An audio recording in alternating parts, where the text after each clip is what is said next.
Você carrega a sua marca pessoal com você o tempo todo. E olha, essa marca não se forma sozinha nem da noite para o dia. É uma construção feita dia após dia, estrategicamente, num trabalho que requer autenticidade e certos cuidados. Meu nome é Cássio Politi e é disso que nós vamos tratar hoje no podcast Robert Half Talks. No Robert Half Talks, você está convidado a participar de discussões relevantes para se preparar para o futuro do trabalho e se adaptar a um mundo em transformação. Um podcast da Robert Half, a maior especialista de soluções em talentos. Para o bate-papo de hoje, para a gente falar aqui um pouco de branding e de branding pessoal, né? Eu tenho duas convidadas aqui. Deixa eu começar pela nossa convidada externa, aqui a nossa convidada da Brand You Up, que é a Flávia Montes, que é fundadora e CEO dessa empresa, Brand You Up, que é uma empresa de branding pessoal e de presença digital. Ela atua diretamente com a pessoa física que precisa de branding, precisa marcar mais presença, e também faz isso por meio da contratação por empresas, né? A empresa, quando quer melhorar o branding dos seus colaboradores, dos seus porta-vozes, também vai lá e contrata a Brand You Up. Flávia, muito bom ter você aqui. Obrigado por aceitar o convite para bater esse papo. Eu que te agradeço pelo convite. Excelente oportunidade. Adorei a forma como você me apresentou. Meu branding, olha, tá bem feito. Que bom. Não tem essa de casa de ferreiro espeto de pau, não. Casa de ferreiro espeto de ouro, viu, Flávia? Tem que ser assim. Com certeza. E aqui, para completar o bate-papo com a gente, tenho o prazer de receber a Amanda Adami, que é Brand Manager aqui da Robert Half. Muito bom ter você aqui com a gente. Obrigado também por aceitar o convite para participar hoje aqui com a gente, Amanda. Eu que agradeço, Cássio. Obrigada pelo convite novamente. É sempre um prazer estar aqui com vocês. É um prazer ter você de volta. A Amanda já esteve aqui com a gente faz um tempinho, já estava na hora de voltar, viu, Amanda? Já fez. É um aniversário que eu não gosto de comemorar, Cássio. Quase que você faz aniversário. Você tinha estado em fevereiro aqui de 2022 e está de volta aqui agora com a gente. Então é isso, vamos lá, vamos bater esse papo aqui, que é bem interessante, porque eu acho que a coisa da marca pessoal, de certa maneira, sempre existiu, né? Pode não ter tido esse nome no passado, mas é uma disciplina que eu diria, posso estar falando bobagem aqui, mas eu vejo como uma disciplina até natural, né? Que é a construção da marca no melhor sentido possível da palavra, porque nós temos nossas marcas, né, pessoais, nós somos marcas cada vez mais, né? Hoje com a mídia digital aí como a principal forma da gente se expor e se comunicar, você acaba sendo a sua própria marca, né? Então, deixa eu começar jogando uma pergunta assim meio básica, né? Mas às vezes aquelas perguntas que precisam ser feitas, né? Por que a gente deve construir uma imagem, né? Qual é o benefício para quem faz o branding pessoal? Então, a gente precisa que a percepção das pessoas seja de valor da nossa marca pessoal, né? Enquanto as pessoas não perceberem esse valor, elas podem colocar um preço na gente que não é o preço que a gente quer. Então, quando a gente não se posiciona, a gente deixa que o mundo posicione e coloque o nosso preço. Então, assim, quando a gente faz o nosso branding, Cássio, a gente é comprado pelo outro. A gente não precisa se vender. Quando a gente é compreendido e valorizado, o mercado nos deseja. E as marcas, né, que nós representamos. Então, por isso a importância da gente construir a marca. A gente pode sair da empresa onde a gente está, mas nós vamos juntos conosco, com a gente mesmo, né? A gente não tem como sair da gente. Então, é muito importante a gente construir a nossa marca pessoal.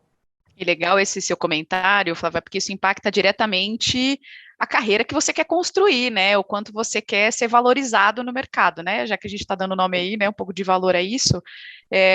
Tem muito profissional hoje em dia que tem uma carreira que constrói, né? Tem um plano de carreira, mas por ele não ter um brand, né? No sentido de cuidar da sua própria de si mesmo, né, e saber se vender, tem dificuldade muitas vezes de valorizar o trabalho, né, no sentido de trazer qual é a pretensão salarial dele. Tem várias vezes que eu pergunto para o candidato, né, qual que é a tua pretensão salarial para sair da marca que você está hoje, da empresa que você está, e para uma próxima? O candidato fala, não, mas Amanda, o que você tem para me oferecer?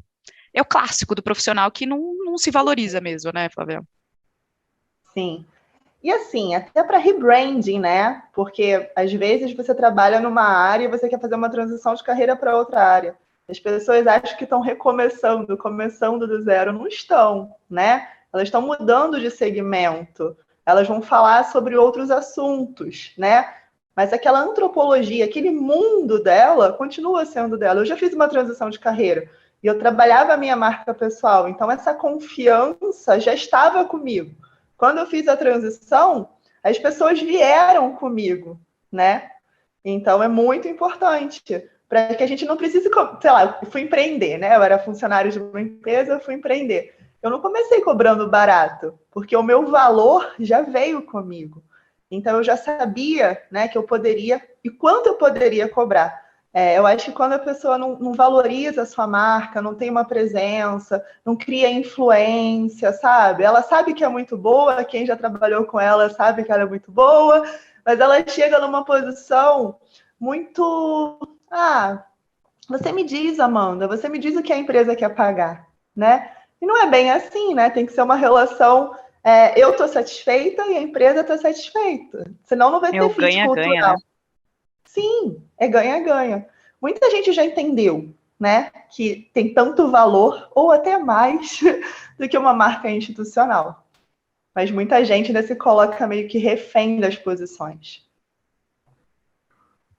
Então, eu estava pensando aqui, lembrando quando eu fiz MBA, e olha, eu tô ficando velho, que faz tempo, viu? Faz mais de 15 anos. Mas foi falado muito ali, MBA na ESPM, né? Lá, então, um MBA bacana, 2 anos estudando lá tal, e você entra muito em alguns momentos ali na coisa do branding, do brand equity, né? Que eu vou aqui tentar simplificar o que os grandes autores colocam lá de branding, né? Como uma relação entre empresas e pessoas por meio da marca, né? O Kotler, posso estar falhando aqui na memória, mas era alguma coisa como você turbinar, né, os serviços e produtos que você presta como empresa, né, por meio de uma marca forte. Então, isso eu acho que não precisa explicar muito, né? Quer dizer, você pega, né, o e-commerce do Zé da Esquina e a Amazon, talvez até o e-commerce do Zé da Esquina preste, em alguns aspectos, um ótimo serviço, né? Mas a gente vai pensar primeiro na Amazon, porque aquela marca é muito mais forte na cabeça da gente. É um exemplo básico, né? Para as pessoas, isso também funciona, né? Como vocês acabaram de falar. Só que tem um ponto, né? A gente é muito mais cobrado por coerência, não é? A gente tem muito mais pontos, né? Que a gente mostra quem a gente verdadeiramente é, né? Do que uma empresa. Então, às vezes, você está lá dizendo. Eu lembro um caso, o Neymar, né? Teve um momento ali em que ele se portou como, não, ele é o bom moço, tal. Mas no post seguinte no Instagram ele estava numa farra, né? Afinal, ele é o pai, né, responsável, amoroso, ou ele é o garoto que gosta de ir para a balada? Então, não é uma questão de coerência, na opinião de vocês, que você constrói a marca também com base em coerência? É o walk the talk, como diz o americano? Olha, Cássia, você trouxe vários conceitos aí na sua fala. Já anotei aqui. Vamos lá. Famoso Kotler, pai do marketing. Primeiro ponto. Marketing é tudo que a gente faz para vender o nosso produto, o nosso serviço, né? É focado em lucro, é focado em venda. O branding, ele é focado em geração de valor. Então, é tudo que você pode fazer para construir uma marca. É ideal que uma marca faça branding e marketing, né? Eu costumo dizer que o branding pede passagem, né, e dá tolerância para a audiência, né? Para que a gente possa vender para a audiência. Tipo, te dou tanto conteúdo, você confia tanto em mim. Deixa eu dar uma vendidinha aqui de leve, rapidinho, né? Tenho licença poética para ser chata e vender aqui de alguma forma. E quando você fala do Neymar, né, dele ser o pai amoroso e o cara da balada, eu te digo, ele é isso tudo. Isso tudo compõe ele. né? A nossa diversão não exclui a nossa competência no trabalho.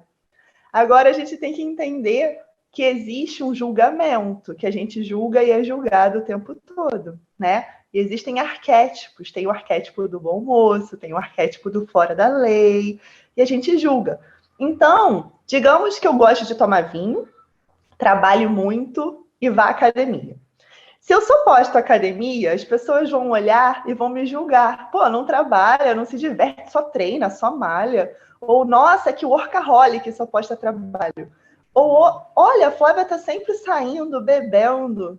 Bom vivant, né? Bom vivant. Nunca usei essa expressão no feminino. Então, o interessante é que a gente consiga conciliar, né, nessa narrativa, nesse desenho de marca, esses pilares e esses traços antropológicos no peso certo, né? Mas no caso do Neymar, rola uma dissonância cognitiva, né, entre o esperado e o recebido. Então, no caso dele, sabendo que as pessoas julgam e já tem um arquétipo, né, desenhado, ele devia ter sido um pouquinho mais sonso. Dado uma escondidinha, uma apagadinha nesse traço antropológico dele, desse mundo, né? Desse universo dessa marca. Mas, assim, é uma questão de julgamento, né? A gente nunca vai agradar a todos os públicos. Você estava trazendo o ponto de como a gente se expõe, e grande parte da gente se expor hoje é rede social, né? Então, Sim. por que a gente entende os arquétipos, né? Ou por que a gente entende que o Neymar, como você mesmo disse, concordo muito contigo, ele é os dois. Talvez ele tenha até outros personagens, outras personas que a gente nem conhece, né? É o que naturalmente é exposto. Mas o Neymar, na real, né? Ou a pessoa Neymar tem mais pontos ainda, competências que a gente, talvez ele nem está expondo, e a gente julga aquilo que é exposto. A gente é o mundo. Exato, exatamente. E é incrível como a gente olha hoje as redes sociais e trazendo isso um pouco para empregabilidade. Tem algumas áreas em específico que a rede social ela super impulsiona e ela, inclusive, ela é o seu próprio currículo, né? Mais do que somente hoje é uma rede social que a gente muito fala, né? Para a empregabilidade, na grande maioria das vezes aí a gente entende que é o LinkedIn. Então, ele é essa rede social de empregabilidade que vez é bem utilizada e vez nem sempre. Mas tem algumas outras redes sociais que, para algumas áreas, são também muito analisadas, né, dentro das empresas para contratar um profissional novo, né, para dentro do grupo ali. E como tem que tomar o cuidado com o que você está expondo nessa rede social, porque isso vai ser, como você mesmo comentou, o julgamento, né? Eu vou te julgar através do que você está postando, seja a Flávia que toma o vinho, seja a Flávia que vai para academia, ou seja a Flávia na pessoa física, porque ela vai contratar o combo. Sim. Né, ou aquilo pelo menos que você está postando, né? A gente percebe muito esse tipo de cuidado e a gente fala muito isso para os profissionais. E tem coisas que a gente fala muito, né? Mas o que é discutível ou não? Religião é discutível, futebol é discutível, né? A gente acabou de passar por uma Copa do Mundo, então todos esses pontos é discutível ou não é? Se você quiser discutir, se você quiser postar, na verdade, você tem que estar disponível ou disposto a discutir aquele ponto, né? Porque se você está postando para mais pessoas, você está, né, se colocando à disposição desse tipo de crítica ao argumento ou se deixar aberto para isso. Então, a rede social muitas vezes já teve candidato que já me perguntou, Amanda, mas as pessoas vão olhar? A Robert Half em si não, né? Nem faz sentido, mas tem empresa que olha assim, né, Flávia? Vão olhar sim. Eu não sei se é romantismo, né? Mas ainda tem gente que pensa, o pessoal é uma coisa, o profissional é outra. Não é. A gente é a mesma coisa. Vem tudo junto no combo, né? E aí vem aquela questão do fit cultural com a empresa. Se você quer, né, vestir essa persona, né, que é real sua, e você quer assumir essa persona, quer falar de política, de religião, quer falar, tudo bem, tudo bem. Só que você está sendo julgado, analisado, né, por outras pessoas, por outros seres humanos. E essa moral individual, a gente não consegue, né, tipo, separar. Isso vem conosco, né? Então, o julgamento, às vezes, é muito subjetivo. Se só hard skills fossem analisadas num processo seletivo, ótimo. Tolerância total, né? Mas se tratando de humanos, sabemos da importância das soft skills e do fit cultural com a empresa.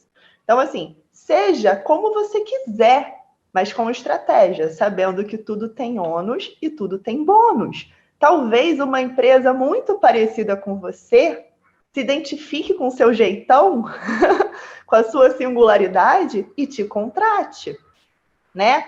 Eu penso assim, existem 50 tons de Flávia. A gente se modula. Eu falo que a gente é uma rádio num rádio, né? A gente sempre vibra a mesma frequência. A horas a gente pode subir o volume, outras diminuir. Mas quem está ouvindo aquela rádio entende que rádio é.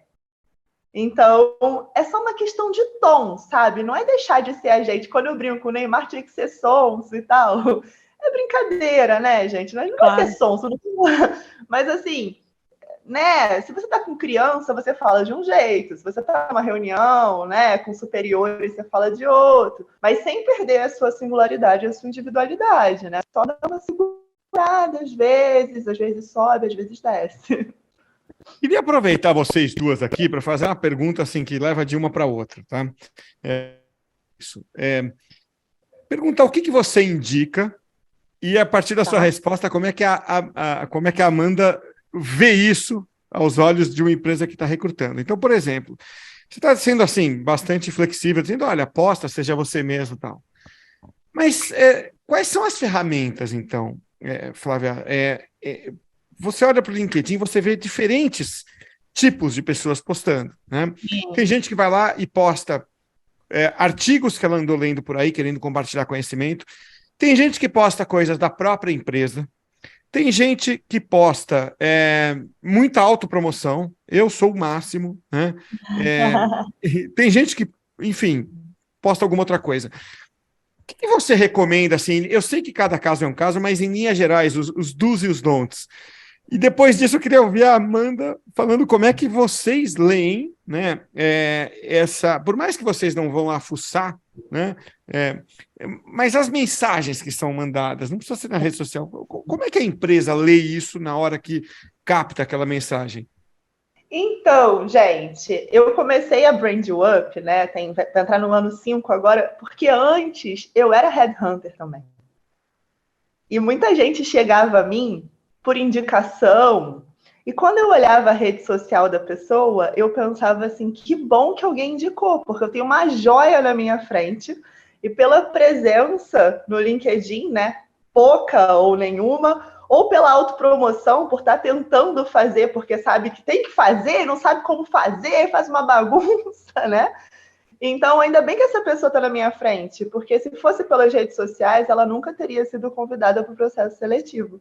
E a gente que é hunter, né? Uma vez hunter, sempre hunter. Amanda, eu continuo falando que eu sou. A gente quer contratar a pessoa rápido, a gente quer achar a pessoa, a gente quer fazer aquela vaga daquele placement rápido, né? Então, ajudem a gente a contratar vocês, né? Porque também é o nosso trabalho, né? O sucesso de vocês é o nosso sucesso. Facilitem a escolha de vocês. Mas, então, autopromoção não rola. Quando eu falo, eu sou isso, quem está lendo do outro lado cria uma resistência. O branding é um posicionamento para que o outro fale sobre nós. Ah, eu sou ótimo no que eu faço. Sou eu falando, né? Não tem valor. Então, digamos, eu quero passar para a Amanda, estou num processo seletivo na Robert e eu tenho que mostrar que meu inglês é afiado e que eu tenho domínio sobre determinado tema, digamos, né? Cybersecurity. Eu faço um artigo intencionalmente em inglês com uma profundidade maravilhosa, porque quando a Amanda estiver lendo, a leitura dela vai ser, nossa, que inglês bom, nossa, que profundidade. Não sou eu fazer um post dizendo, eu sou muito profundo e tenho inglês muito bom. Então, essa é virar a lógica, né? Tem que quebrar isso, né? E aí, você falou de gente que posta artigo, enfim, cada um posta uma coisa. Depende da intenção. Se você quer ser mais consultivo, educativo, poste cases. Se você quer agir como um curador de conteúdo, trazendo as notícias do Brasil e do mundo que está rolando no seu segmento, a mensagem que o outro, né, vai ter, né, vai ler de você Siga o Cássio, siga a Amanda. Eles sempre trazem conteúdo quente em primeira mão. Ou, no caso do consultivo, segue o Cássio e a Amanda, porque eles sempre trazem cases práticos que a gente pode utilizar no nosso negócio. Então, é sempre tentar virar essa lógica, sabe? Pensar como que vai ser a leitura do outro ao ler o que você escreve. Acho que é isso. Não, total, Flávia, e trazendo até alguns pontos, aí trazendo a ponta, né, como a própria Flávia já disse, isso trouxe o olhar muito do Hunter mesmo, e é isso mesmo, Flávia, a gente não está aqui no papel de a Robert Half em si, né, de olhar lá a rede social do profissional para ver o que ele está postando, não para eliminar ele de um processo ou não, está longe de ser o nosso trabalho. Normalmente quem faz isso, às vezes é a empresa que faz isso para a gente. O cliente fala assim, nossa, Amanda, eu olhei na rede social, ele tem uma postura super forte ou super assumida sobre tal coisa, e para mim isso é um problema. Aí é uma opção da empresa contratar o profissional ou não. Mas eu gosto muito desses exemplos que a Flávia trouxe, Cássio, no seguinte sentido. Quando a gente traz uma referência sobre algo que a gente é muito bom e só fica na frase pronta, eu sou ótimo nisso. Sabe, você não dá espaço ao diálogo. Né, quando você sabe qual que é o teu conhecimento, qual que é o teu nível de inglês? Teu nível de inglês aqui no teu currículo, você está falando que é fluente. É isso mesmo, Flávia? E a Flávia responde sim. Ela não me dá espaço para uma conversa. E quando ela traz cases, exemplos, inclusive isso é técnica de entrevista por competência, né? O entrevistador, independente se for um headhunter ou não, ele vai te fazer, tá, mas me conta então um caso, aonde que você estudou o seu inglês, né? Trazendo esse como um exemplo. Onde você estudou, você fez algum intercâmbio, você usa isso diariamente, você tem uma exposição internacional na tua empresa, dependendo da pessoa que está conversando contigo, e é uma prática nossa, já testa o inglês do profissional ali, a gente pode bater um papo em inglês, então, né, então, a gente vai para esses pontos, eu como líder, eu preciso entender qual é o teu nível de liderança, qual é o teu nível de capacitação do seu time, me dá um exemplo de como você conseguiu resgatar um profissional, eu sou um ótimo gestor, legal, Flávia, bacana, mas me dá um exemplo de onde você entendeu que o teu papel como gestor foi fundamental para a evolução desse profissional? Como que você conseguiu, e não precisa, eu estou trazendo exemplos, mas podem ser um zilhão, né? Como que você conseguiu tirar a tua empresa deste status para esse ponto, né? Do ponto A para o ponto B? Qual foi o teu fator direto nessa mudança para a empresa? Mas isso é dentro de uma sala de entrevista. E quando você vê isso dentro, por exemplo, de uma rede social, principalmente talvez ao LinkedIn, isso é super rico, porque aí casa com esses pontos, né? O profissional trazer isso, de ser esse profissional super gestor, né? Que gosta de evoluir falar das pessoas e promover as pessoas no sentido de tirar o melhor delas. E quando você vê que os posts desse profissional é exatamente falando sobre isso, então você vê que não é da boca para fora, você vê que tem uma profundidade e uma constância, porque você responder rapidamente ali, é uma coisa. E aí, quando você segue a carreira do profissional, você percebe que ali naquela entrevista tem pontos muito específicos daquilo. E tá, mas você só foi gestor um momento da tua carreira, depois você não conseguiu mais promover nenhum profissional na tua linha de gestor, então nunca mais. Aí você fica questionando, mas se ele é um ótimo gestor, por que ele não conseguiu fazer isso ao longo da carreira dele? Só fez isso uma única vez. Foi sorte, né? Foi uma oportunidade que ele teve, depois ele não conseguiu consolidar isso. Então, a gente tem que tomar um pouco de cuidado quando a gente fala de consolidação do que você quer para o teu plano de carreira e como é o seu próprio brand pessoal, que tipo de constância você tem dentro daquele discurso que você está trazendo para o público, seja para o entrevistador, seja numa rede social, e quão autêntico você está sendo naquilo. Porque essa autenticidade também vai te ajudar muito, né? E normalmente eu falo que hoje no mundo que chega até a ser poluído de tanta informação que a gente tem, você percebe que aquelas pessoas que mais se destacam são aquelas pessoas que são autênticas com ela mesma, não estão fazendo nenhuma personalidade, não estão fazendo nenhuma persona ou várias personas, né? Na verdade, eu acho que é mais isso. Muda tanto aquela pessoa que você fala, nossa, eu vou até parar de seguir esse profissional, porque uma hora ele está falando que ser líder é incrível, uma hora ele está falando que é péssimo ser gestor. Que constância que ele tem nisso? Então, né, ele perde a moral, se é que eu posso dizer dessa maneira, entre aspas, aí, né, de me dizer sobre algo que para ele não é constante, ele não tem autenticidade alguma para me trazer aquele ponto. Então, a gente olha muito para isso, E tem algumas áreas em específico, Cássio, para algumas vagas em específico, não só para liderança, mas para qualquer outra, que parte do processo seletivo, às vezes o cliente pede isso, né, de analisar outras frentes, principalmente, hoje a gente tem muita posição que é o profissional que cuida da rede social da marca.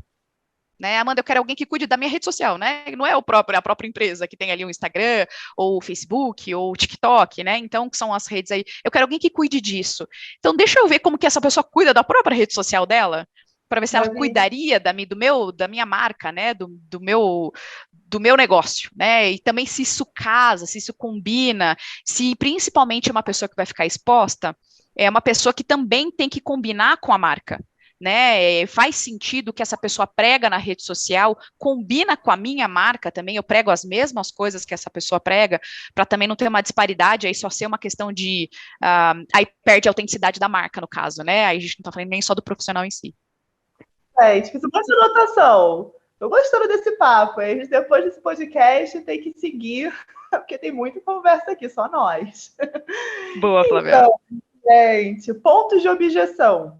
A Amanda, enquanto headhunter, ela pensa, se o cara é um gestor tão sólido, por que não levou isso para outros, né? Foi só num lugar. Quando a gente começa o branding, marca pessoal todo mundo é. Branding é estratégia, tá? Então, você pode ter um branding, uma marca pessoal maravilhosa, nunca pensou estrategicamente, mas você faz aquilo, né? É dom. Pode acontecer, né?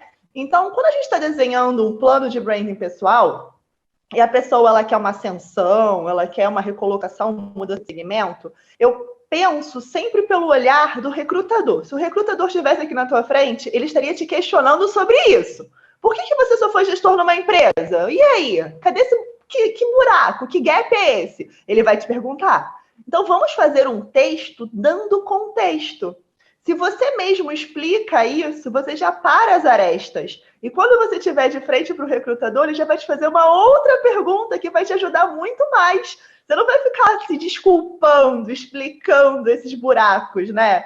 Então, primeira coisa, entender quais são os pontos de objeção na sua contratação, né? E dar contexto. E ainda sobre o tema contexto, você falou sobre a pessoa ela ter consistência, né? Gente, o que a Amanda está querendo dizer não é que a gente não possa mudar. A gente pode mudar de opinião, de carreira, a gente é humano. Mas a gente tem que dar contexto da mudança, né? Se a gente trabalha com algo e a gente, nesse processo, se apaixonou por um outro negócio, por uma outra empresa, você fala super bem da sua empresa e amanhã você mudou, a pessoa vai olhar e vai falar, nossa, que falso, né? Tipo, tá aí ovacionando e agora por causa de dinheiro mudou, né? A gente julga, a gente é julgado. Então, se a gente der contexto, faz um post explicando, mas eu não devo nada a ninguém. Então tá bom, né? Então, se você não deve, tô aqui falando com quem se preocupa, tá? Faça um texto dando uma explicação assim, gente, eu tô aqui super feliz, mas aconteceu, e eu acredito na empresa, no propósito, tá muito em alinhamento com... Tem que justificar. Eu montei lá o MBA de Branding da XP, né? Foram mais de 10 mil alunos e tal. Isso é uma prova social que eu tô trazendo aqui. Trago esse tipo de prova social para contextualizar e depois, né, vocês introduzam, né, o assunto que vocês querem tratar no post. Diquinha de conteúdo. Mas então, eu montei esse MBA. E por que as pessoas precisavam contratar esse curso de branding pessoal? Porque muitos que se tornaram assessores de investimento vieram de outros segmentos, de outras áreas. Não tem geração espontânea de assessor, né? São pessoas que fizeram transição de carreira. Então, digamos que eu sou uma super médica e eu amo a medicina, só que aí eu comecei a fazer investimentos para mim e, caramba, minha vida mudou e eu entendi que eu não preciso trabalhar pelo dinheiro, que o dinheiro pode trabalhar por mim. E aí eu quero que esse se transforme no meu trabalho. Eu comecei a fazer para os meus amigos, eu estou muito feliz, eu estou fazendo uma transição. E aí agora eu sou assessora de investimentos, né? Saí de um ponto A para um ponto B. Eu dei contexto. Então, a confiança de quem estava nessa minha vida anterior, né, vem para esse meu novo negócio, porque as pessoas entendem. Então, se a gente der contexto e quebrar essas objeções, tá tudo bem mudar de opinião. Não pode de manhã postar um negócio e depois já mudou de opinião à noite. Aí essa dissonância ela é passada e aí a nossa reputação, a confiança que as pessoas têm na gente vai lá embaixo e elas param de nos seguir, param de ter fé. Confiança é ter fé numa pessoa, ter fé no negócio, em algo. Então a gente não pode deixar que as pessoas percam a fé na gente. Agora, eu queria entender o seguinte, o quanto a gente está falando aqui da autenticidade, né? Porque hoje você vê muita gente, né, assumindo ali certos comportamentos para chamar atenção. Às vezes, será que o low profile também não é um posicionamento, também não é uma construção de marca? Eu fico pensando isso muito, por exemplo, em Instagram, né? Eu já li gente explicando que a pessoa que posta menos acaba sendo aquela pessoa misteriosa, né? Assim, e isso é uma forma de você se posicionar, não abro tanto. Aí você vai olhar no LinkedIn daquela pessoa, ela está lá postando coisas com alguma moderação, é muito fiel à personalidade dela. Então, minha pergunta para vocês o low profile, ele é um tipo de posicionamento, ou quando a gente fala em branding pessoal, a gente está justamente lutando contra o low profile? Então, tudo é uma questão, Cássio, de intenção, né? Tudo tem que ser pensado estrategicamente. Tem gente que é mais misterioso, que posta pouco. Realmente, a gente sabe que o ser humano é curioso, né? Quanto mais escasso, né? Você faz um post e a pessoa, uau, que interessante. Só que a gente joga com o algoritmo também. Se a gente posta pouco, a gente é menos distribuído, né? Então, é uma questão de adequação, posicionamento, branding, né? E distribuição. A gente é uma marca pessoal, não vou falar só do digital, né? A gente é uma marca. Tá aqui a Flávia. A Flávia está se distribuindo neste podcast. A Flávia está se distribuindo no LinkedIn, está se distribuindo no Instagram, está se distribuindo nos eventos, nas palestras que dou. Então, eu estou distribuindo essa marca. Existem pessoas que não gostam do digital, que são mais, né? Tudo bem. Talvez até neutras, né, Flávia? Por não ligar mesmo. Não tem nenhuma opinião formada para mais e para menos, são neutras. Sim. E você não vai deixar de ser uma marca forte, você vai estar se distribuindo em outros canais, não é só o digital. Mas eu acho o digital uma grandíssima oportunidade, porque se você é mais low profile e você tem 3 pilares, né? Olha, vou falar de mim, Flávia, né? Eu quero mostrar gestão, Flávia CEO, né? Porque como eu sou fundadora muito mão na massa, sorridentezinha, muito dente, muito sorriso, eu fico muito acessível. Então, meu desafio agora é, Flávia, seja menos acessível, porque todo mundo vai falar com você, você não tem mais hora no seu dia. Então, eu estou botando essa Flávia gestora, e o meu outro pilar é marca pessoal. Então, eu faço conteúdo educativo, consultivo, e faço esse conteúdo, né, mostrando, tentando introduzir esse pilar para que as pessoas... ela é legal, mas também não posso falar com ela e pedir uma consultoria gratuita toda hora nos stories, né? Porque isso acontece, eu dou, porque eu não me aguento. Então, essa é uma questão de construção. Eu estou construindo essa imagem no meu perfil. São 2 pilares, tá? Se a pessoa ela é mais low profile, ela pode ter um post no mês desse meu primeiro pilar, gestão, e o meu no outro mês, né, na outra quinzena, eu faço um do meu pilar marca pessoal, fico quieta. No mês seguinte, eu faço um post de um pilar. No outro mês, eu faço post de outro pilar. Então, assim, intencionalmente, 4, 5, 10 posts ali no meu Instagram já vão me desenhar. Eu não preciso estar postando todos os dias, mas intencionalmente eu posso escolher os pilares e os traços que eu quero passar na minha comunicação. Não tem que ter consistência diária. Eu não quero ser famoso, eu não quero ganhar notoriedade, eu só quero deixar aquele perfil... É um perfil vitrine, é um perfil que recebe, não é um perfil panfleto, né? Então, se quiser ter um perfil vitrine, escolha lá os meus pilares, faça um post por mês e tá tudo bem, eu tô desenhado. Faz sentido? Total sentido, Flávia, até porque a gente olha muito a rede social como a gente não está aqui só para falar a pessoa que está distribuindo a informação. Mas lembrar que a rede social, ela também é receptivo, né? Você também pode receber informação. Para o profissional que ele é low profile, ele não precisa estar ali na rede social, e tem algumas características de alguns profissionais, por exemplo, profissionais mais técnicos, profissionais mais da área analítica, são menos expositivos, são menos ativos nesse tipo de rede social. Mas eu falo e sempre estimulo. Tem coisas que a gente não adianta a gente fugir da informação. Não adianta a gente querer hoje trabalhar, o meu arquivo, não adianta a gente falar, meu arquivo está no disquete. Eu estou por fora, eu preciso que falar meu arquivo está na nuvem. Eu preciso saber o que tem de novidade, eu preciso saber de onde vem a informação. Não adianta eu lutar contra isso, a onda está vindo, eu vou me afogar. Você não precisa ser o profissional que está ativo, mas você precisa ser o profissional que está antenado. Sabe o que está acontecendo, sabe quais são as discussões, sabe quais são os fóruns. Isso é tão importante que muitas vezes o profissional escolhe trabalhar ou não em determinada empresa pelo que a empresa posta no próprio perfil dela. Mas você também não dá a opção para a empresa te conhecer, porque às vezes você não posta nada. Então, olha como é importante, né? É uma via de mão dupla, você receber, mas muitas vezes você também dá a informação.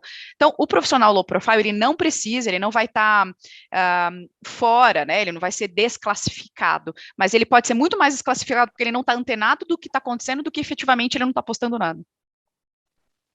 Perfeito. Para a gente fechar aqui, queria trazer um último tema que me vem à cabeça. E as empresas, como é que elas olham isso? Você ter ali vamos chamar aqui, informalmente, de superstar, né, no bom sentido. Você tem aquela pessoa que, puxa, se comunica, tal, forma o público dela ali, é querida nesses meios digitais.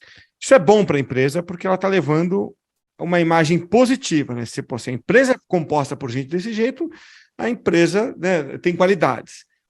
Agora, por outro lado, se a pessoa, ao valer mais, ela também é mais assediada, né? Como é que as empresas reagem a isso? Elas, em alguma medida, gostam, em alguma medida têm medo, é sempre positivo? Enfim, como é que é aos olhos do empregador? Cássio, eu costumo dizer que é a mesma lógica que se falava antigamente do treinamento. Poxa, a gente vai treinar a nossa equipe, a concorrência vai vir e vai levar. E aí, né, outra pessoa vira, mas a gente não vai treinar, elas vão continuar aqui conosco, a gente não vai desenvolvê-las? Não, né? É a mesma coisa. Gente que está em evidência, gente que está valorizada, sim, vai ser mais assediada. Só que essa pessoa vai ficar na nossa empresa por opção, não por falta de opção.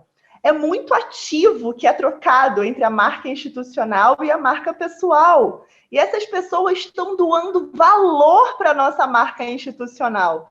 E a gente está dando voz para elas. Elas estão assim, pensemos num pacote, né, de benefícios. Tem o salário, tem isso, tem aquilo, plano, blá.